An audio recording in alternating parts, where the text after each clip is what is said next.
7 juin 1963, il y a 51 ans, Cheikh Mouhamadou Fadilou Mbacké procédait à l'inauguration de la grande mosquée de Touba, un jour mémorable que le deuxième khalife a qualifié de jour de gloire de Cheikh Ahmadou Bamba, qui en 1888, au moment de la fondation de la ville de Touba, prédisait déjà: l'Éternel m'a honoré pour l'éternité d'un édifice indestructible qui se dressera jusqu'au paradis. Mais entre la prédiction et la réception des clés, il s'est passé 75 ans. Entre la pose de la première pierre en 1932 sous l'égide du premier khalife Cheikh Mouhamadou Moustapha Mbacké, il s'est écoulé près de 35 ans si on y inclut la période de construction du chemin de fer de 1929 à 1931. Un jour de gloire, oui, car malgré les entraves intentionnelles de l'administration coloniale, malgré les années de crise des années 30, malgré les années de guerre 1939-1945, une communauté soudée a su concrétiser un aspect de promotion de l'islam. Dieu s'est fait céder par les croyants, leurs biens et leur vie, nous dit le Coran. La communauté venait d'offrir aux musulmans du monde l'exemple d'un sacrifice pour la face de Dieu. Un jour de gloire avec la présence sous une seule mosquée de toute la communauté de la religion islamique dans la communion, comme l'a toujours souhaité et entretenu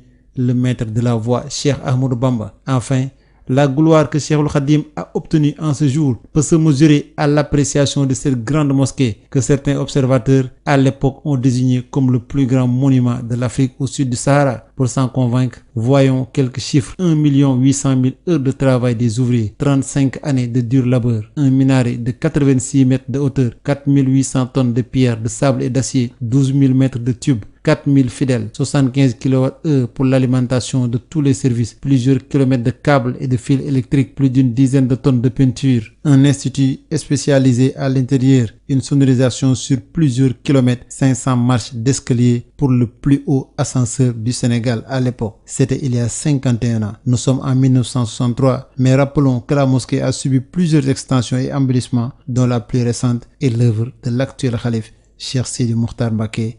Puisse Dieu lui accorder une longue vie et une santé de fer, n'est-ce pas, une continuité.